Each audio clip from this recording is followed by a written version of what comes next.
السلام الله عليكم ورحمة الله وبركاته داودي القضبة أدوركنا قلمنا كم أغلي دونتان وحاكم إذا kooxda TPLF oo sheegtay inay magaalo muhiim ah kala wareegtay huwanta ay hogaaminayso dawladda federaalka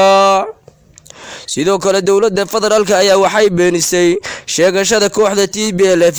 ay sheegtay inay qabsadeen magaalada muhiimka sidoo kale dawladda federaalka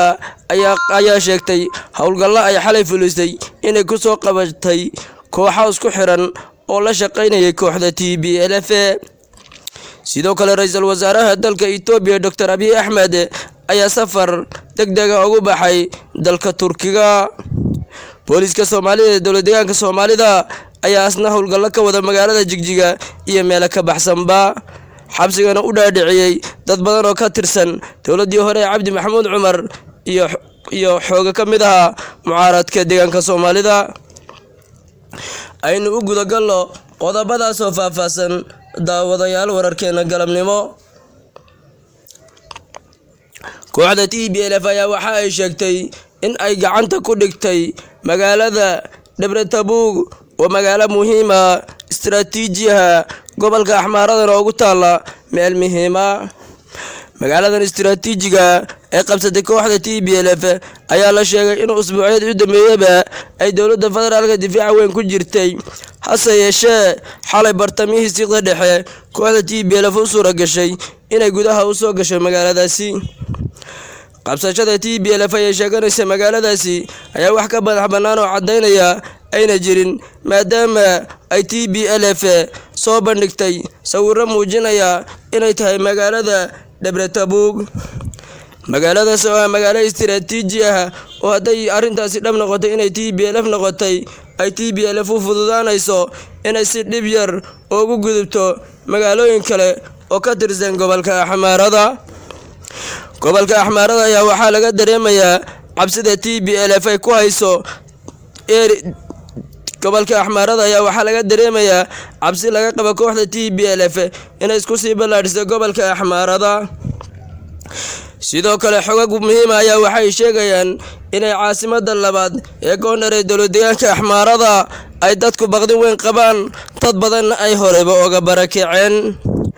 ayagoo arintaasi loo sababeeyay barakaca Axmaarada ay ka barakacayaan caasimada labaad ee Gondar ay tahay inay ka baqayaan kooxda TPLF inay magaaladaasi weerar ku soo qaado kadibna dagaalka halkaas ka dhaca ay saameeyaan xanuun saameyn badan ka soo gaadho sidoo kale madaxweynaha Axmaarada ayaa waxa uu sheegay hadal uu hore u sheegay oo ahaa haday kooxda TPLF ay gudaha u soo galaan deegaanadii la isku haysan jiray ee Axmaarada waqtigii Tigreega weerarka lagu qaaday laga saaray in uu isdaldali doono sidoo kale madaxweynaha ayaa xalay waxa uu sheegay haday shacabka Axmaaradu iska difaaci waayaan kooxda TPLF dalkoodii dadkoodana ay difaacaan waayaan oo iyagu si tabarucaad dagaalka u aadi waayaan inuu asagu noqon doono madaxweynihii koobaad ee deegaanka Axmaarada ee dalkiisa dartiisa u daldala hanjabaada madaxweynuhu uu sheegayo inuu naftiisa ku weyni doono haday kooxda TPLF mar labaad u hirgasho inay qabsadaan dalka Itoobiya ama deegaanka Axmaaradaba inuu asagu noloshiisa khatar ku jirto hase yeeshee siyaasiyiinta iyo dadka u dhuundaleela deegaanka Axmaarada ama siyaasadda dalka Itoobiya ayaa waxa ay sheegayaan inay arintaasi tahay qaras isku kicin iyo kacin shacab oo balna shacabku dhahan meeshu madaxweynahani sida kale yahay maxayna dhigay dagaalka maan hore u gallo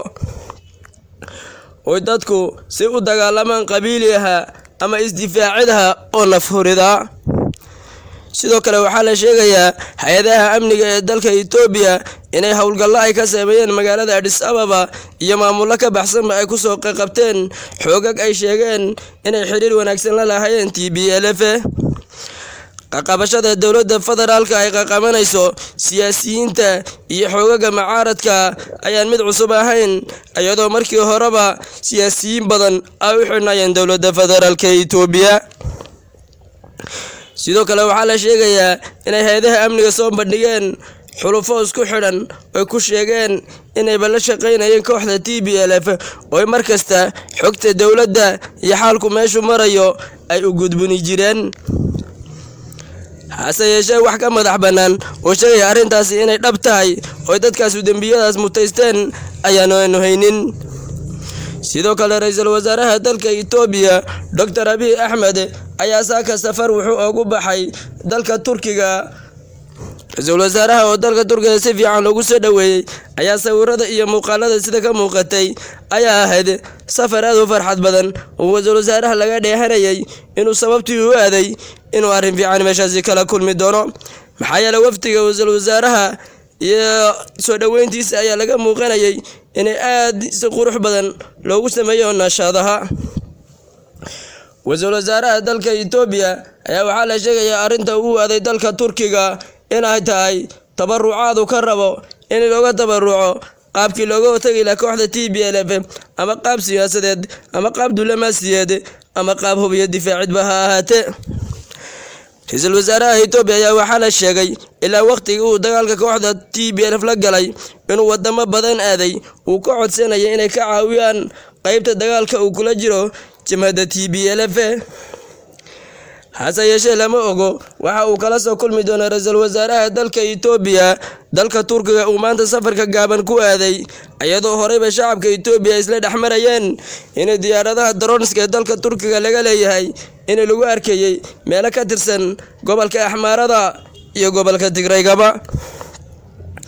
hase yeeshee arrin cadaynaysa arrintaasi inay dhab tahay anagu ma hayno, balse hase yeeshee ra'iisul wasaaraha dalka Itoobiya ayaa safarkiisa laga dheehani doona waxa uu kala soo noqdo ama dagaalkaba lagula jiro kooxda TPLF ayaa laga ogaan doona safarka ra'iisul wasaaraha waxa uu dheehanaa.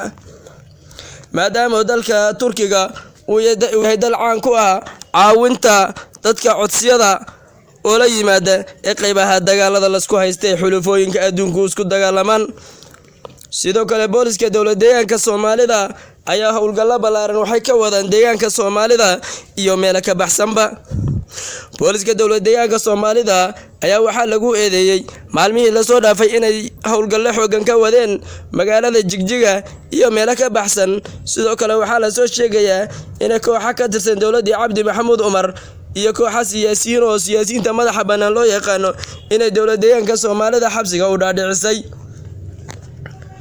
dowladda deegaanka Soomaalida ayaa waxay ku eedeysay kooxdani inay xiriir la lahaayeen TPLF lana shaqaynayeen markastana xaalka deegaanka iyo sirtaba ay gudbinayeen.